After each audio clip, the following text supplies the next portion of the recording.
โดยสบายดีโดยมาพบมาพอกันเป็นครั้งแรกเนาะแนะนำสื่อในดูน้องชื่อตุ๊กตาน้องตุ๊กตาอายุ18อายุ18 ปีเลยอืมเรียนจบแล้วน้องละจบม3อืมตอนม.3ได้ออกแม่นบ่แม่อืมเป็นได้คือว่าบ่เรียนต่อทางบ้านเขาเจ้าบ่มีเงินส่งเรียนแล้วอืมฐานะครอบครัวยากจนบ่แม่โอ้ถ้าว่าสิเรียนต่อนี่ต้องใช้งบหลายบ่ ก็บ่ฮู้คือกันรู้สึก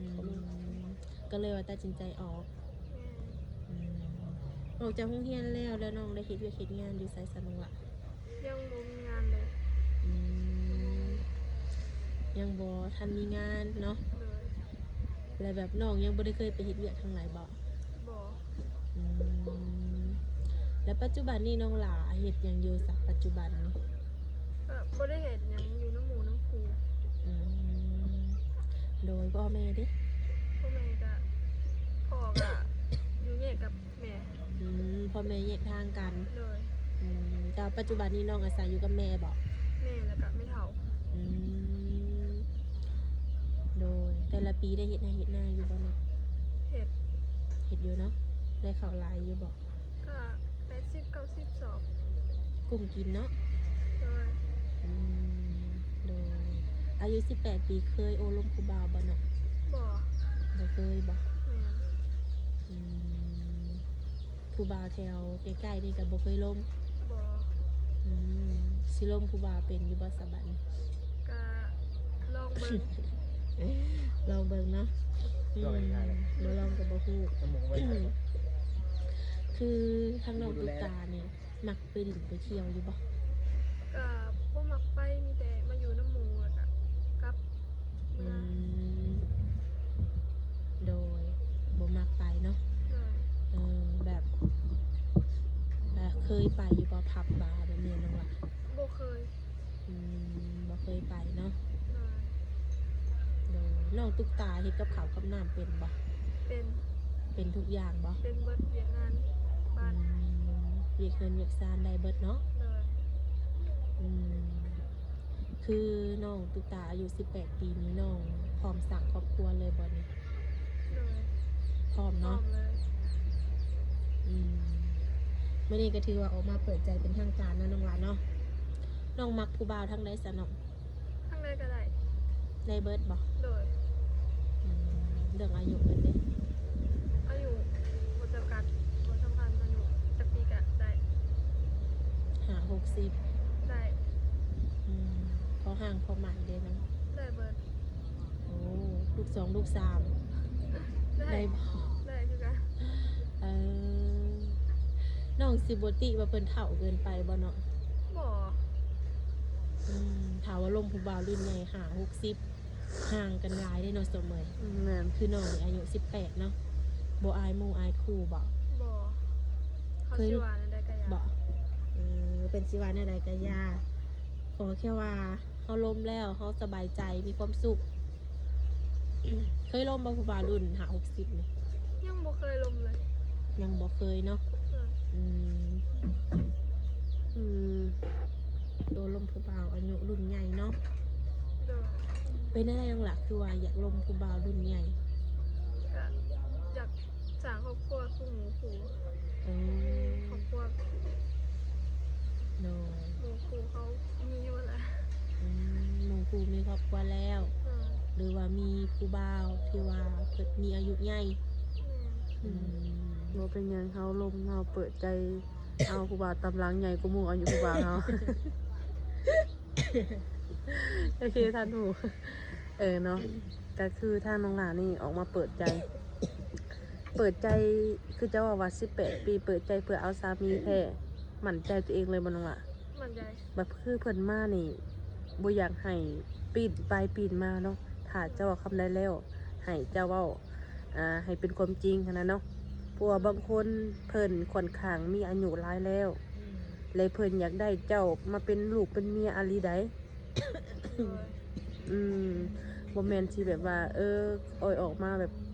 นั่นได้ก็ได้ พิ่นมีลูกก็ว่าได้บัดพอมาเห็นตัวจริงแล้ว สมมติว่าลูกเพิ่นนี่น้อยกว่าเจ้าบ่หรือว่าอายุน้อยบ่ถามมาหักมาหมักเจ้าแบบซี่นะเจ้าก็สิโอเคบ่ โอเค โอเค ก็อยากให้เฮ็ดได้เนาะบ่แม่นแต่ได้แต่เว้าแบบนี้หั้นนะ โดย ก็คือทั้งเจ้านี่ อาชีพการงานของเจ้านี่ ยังบ่มีแม่นบ่น้อง ยั ละ งบ่มี คิดอยากจะไปเฮ็ดอยู่บ่ ไป อยากไปอยู่ เลย เลยน้องละเคยไปสมัครงานอยู่ไสซะ เที่ยวสวรรค์งานพวกแบบงานยิบงานสางงานยิบ งานตัดนิด โดย แต่อยากไปบ่ ก็อยากไปเลยแต่ว่ามันคนงานเขาเจ้าเต็มแล้ว แม่นบ่ โดย ก็คือในถ้าเป็นฝั่งไทยเด้ทางน้องเคยไปอยู่บ่ ยัง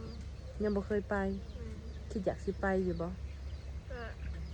คิดอยากไปแต่ว่าน้องยังบ่มีบัตร ยังบ่มีบัตรถ้าในกรณีถ้ามีทางเพิ่นเห็นในคลิปนี้เนาะถ้าเป็นเจ้าของงานเพิ่นหรือว่าเป็นที่ว่าเพิ่นอยากได้คนไปเฮ็ดเวียกหั่นน่ะแล้วเพิ่นเนี่ยมีการใช้จ่ายออกให้เจ้าเฮ็ดบัตรเฮ็ดหยังแบบนี้จะสิไปบ่ ไป มั่นใจตัวเอง โดย คือเพิ่นนี่เสนอมาว่าเฮ็ดบัตรให้แต่ทางน้องนี่เตรียมโตวไว้แบบนี้หั่นนะก็คือมั่นใจสิไปแม่นบ่ โดย ก็โอเคเพราะว่าคือทางมี FC ทางของเอื้อยอะไรเพิ่นก็ติดต่อมาหาแม่บ้านหลายคนแบบนี้หั้นนะถ้าว่าเจะอยากไปเอื้อยก็สิติดต่อกับเพิ่นให้ถ้าว่าสิไปหั้นนะ ไป เดี๋ยวคือถ้าเจ้าออกมาเปิดใจนี่ผู้บ่าวคือเจ้าเว้าเนาะอายุ50 ปีหรือว่า50ปลายนี่ลมได้ครบได้ ได้ ก็คือบ่ติเลยบ่ติเลยแบบในกรณีที่เจ้าเนี่ยบ่เคยผ่านการแต่งงาน แต่มาลมผู้บ่าวรุ่นใหญ่นี่มันก็สิไปกันได้อยู่บ่น้องล่ะ ต้องลองเบิ่งแล้ว ต้องลองเบิ่ง โดย กระทั่งเจ้าก็บ่เคยลมผู้บ่าวรุ่นใหญ่คันสิเป็นก็สิลองรอบนี้แม่นบ่ โดย ลองเบิ่งอ๋อโดยก็คือว่าทางน้องเพิ่นนี่ลองคุยเบิ่งบ่ลองบ่ฮู้แบบสิซะเนาะ ออกมาเปิดใจนี่น้องมีสเปคบ่น้องละ จะเป็นอะไรก็ได้ แนวใดก็ได้บ่ โดย หน้าตาของเพิ่นเด้ อะไรก็ได้ ป้า ได้เบิดบ่ ได้เบิด สิเป็นหน้าตารูปร่างฐานะจังใดก็ได้หมัดจะมีลูกมีเต้าจังใดก็ได้หมดทางน้องเพิ่นสิบ่ติเลยมันสิบ่แปลกบ่น้องล่ะคือว่ารับได้บ่ทุกอย่างแท้ ก็อยากสร้างครอบครัวกับเพิ่นเด้เป็นอะไรก็ได้ มีแต่อยากสร้างอย่างเดียวนะเดี๋ยวนี้นะ ก็คือออกมาเนี่ยเพื่ออยากสร้างครอบครัวอย่างเดียวนะเดี๋ยวนี้นะเนาะ โดยผู้ชายแบบใดจะที่ว่าน้องบ่มัก บ่สูบยาแต่สูบได้แต่ว่าห้ามสูบใกล้น้อง อืม กินเหล้ากินเบียร์ได้ เหล้าเบียร์กินได้เนาะ โดย ยานี่สูบได้แต่ว่าห่าง บ่ให้มาใกล้น้อง อันนี้คือกระโบถึงขั้นว่าบ่มักก็ยังได้อยู่เนาะ โดย มีอยู่บ่สัดส่วนที่แบบรู้สึกว่าผู้ชายแบบนี้นี่สิบ่เอาเข้ามาในชีวิตนี่มีอยู่บ่แบบนี้ ก็มีอยู่ แบบ แบ ไหน บใดเพิ่นต้องเป็นแบบใด ผู้ชายที่แบบทำลายครอบครัวแบบตีลูกตีเมียนี่น้อง อื บ่มัก ม ทำร้ายร่างกายตบตี โด แบ ย บนี้ถือว่าบ่เอา อย่ามาตีมาตีกลับมาวะ เนาะแต่บ่มีไผมักเนาะน้องหลานเนาะคือผู้ชายแบบนี้ก็คือขอตัดออกเลยเนาะ โดย ต่อให้ว่าเพิ่นมีอายุหลายแต่ว่าเพิ่นดีกับเฮาเพิ่นดูแลเฮาได้คือน้องก็โอเคเนาะ โดย ในการดูแลในการซัพพอร์ตน้องนี่แล้วสิถามว่าเดือนหนึ่งนี่น้องใส่เงินเบิดเท่าไหร่ ก็บ่ฮอด400,000 300,000นี่แหละ บ่ฮอด400,000 โดยเพราะว่าน้องบ่ได้ไปไสอยู่แต่ในเดือน โอ้คือปัจจุบันนี้น้องนี่อยู่แต่เฮือนเนาะบ่ได้ค่อยออกไปทางใดเดือนหนึงนี่สิเบิดอยู่หม่อง300,000 400,000โอ้เดี๋ยวนี้ผู้บ่าวคือสิเลี้ยงง่ายอยู่เนาะเสมอ ให้เดือนหนึ่ง500ก็เหลือเฟือเนาะ เออแต่ว่าคนที่สิเขามาหาน้องนี่เพิ่นต้องเฮ็ดแบบใดน้องจังสิมักเพิ่นนี่นะ ก็แล้วแต่เพิ่นสิเขาหา แล้วแต่ทั้งเพิ่น โดย อืมและน้องนี่สะดวกโอลมกับเพิ่นบ่ โดย คือน้องว่างตอบไลน์เพิ่นคุยกับเพิ่นทุกชั่วโมงบ่ โดยเพราะว่าน้องกับบ่ได้เฮ็ดหยังเลย เพิ่นโทรมาตอนใดก็รับได้ รับได้ วิดีโอคอลมาก็กล้ารับบ่ กล้า เนาะคืออันนี้แหละเพิ่นเอิ้นว่าเปิดใจแท้เนาะถ้าว่ามีแต่แชทเอาอย่างเดียว บางทีเพิ่นก็อาจจะว่าวิสาสิบ่เนาะเสมอ แม่ คือน บ่ให้เห็นหน้าเห็นตา แต่ว่าทางน้องนี่ก็คือกล้ารับเนาะ กล้า ถ้ามีสามี60แบบนี้นะน้องล่ะ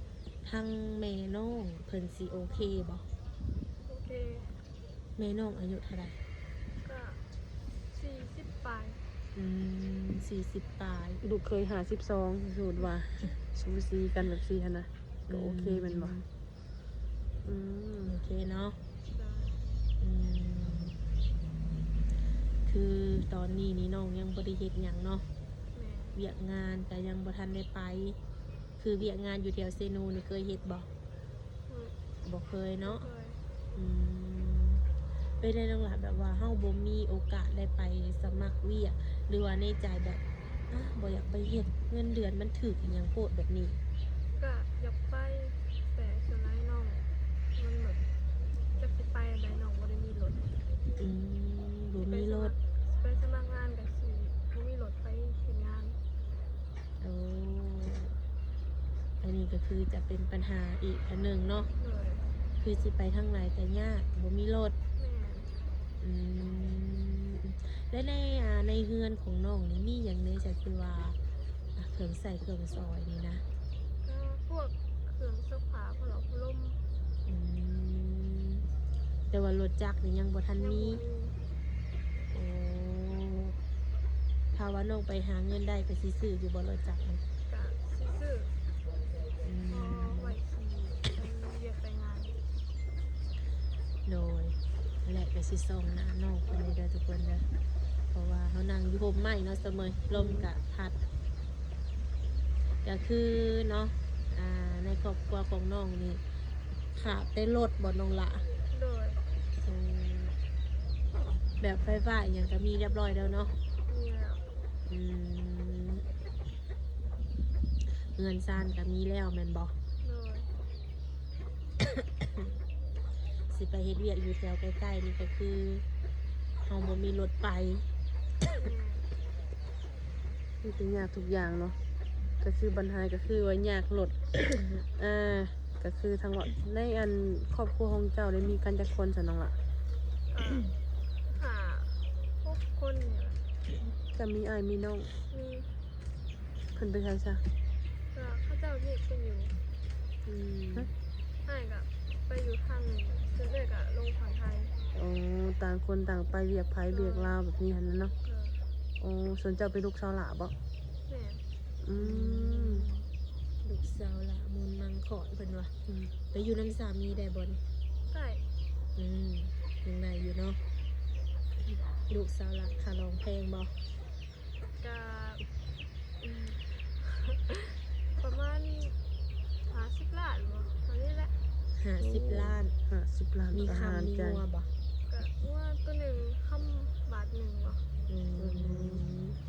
ธรรมดาสำบายเสมอเนาะ โอ้คำจุนนี้เป็นราคาบ่เอาได้บ่ผู้ว่าบางเทื่อบ่มีเนาะ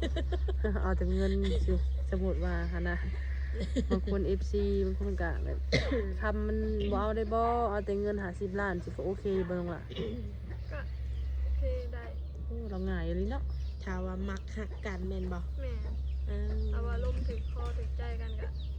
เท่านั้นก็ได้ แม่นได้เจ้าหั่นเนาะยันว่าแม่พ่อเจ้าแล้วสิอยากได้เนาะ ก็ต้องว่าน้ำเขาแล้วนะ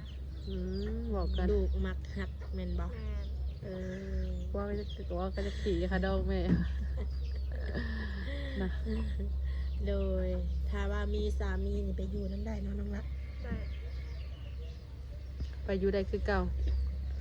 ไปอยู่น้ำสามีแล้ว อยากเพิ่นนี่คือบ่สามารถสิมาตั้งถิ่นฐานอยู่ทางบ้านเฮาแต่เพิ่นสิพาเจ้าสร้างศาลอยู่บ้านเพิ่นเจ้าก็สิโอเคบ่ ได้ โอเคเลย โดย ตัวนี้ก็คือบ่ได้ปฏิเสธจังเลย โดย โอ้เพราะว่าทางน้องเพิ่นนี่ได้เบิดทุกอย่างเนาะเพราะว่าทางเรานี่ล่ะสิพร้อมแบบว่าเพราะว่าเราออกมาแบบว่า อยากได้ผัวแบบอยากสร้างครอบครัวแบบซี่หั้นนะคือเราว่าแบบซี่หั้นนะน้องล่ะเนาะโอ้ก็ถามว่าหนุ่มๆคนใดเนาะเห็นทางน้องเพิ่นหรือว่าอยากได้มาเป็นลูกเป็นเมีย เอาเฉพาะคนที่ว่าอยากสร้างครอบครัวจริงๆเลยเนาะวนเราออกมาว่าอยาก โดย ได้คนมาสร้างแบบซี่ซะเนาะ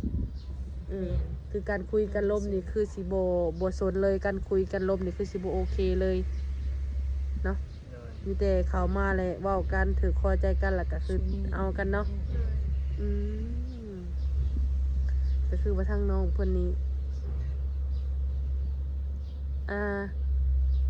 น้ำหนักหลายสำหรับน้องละเห็นคนหุ่นหน่อยหุ่นเฟี้ยวแบบนี้นะ น้ำหนักก็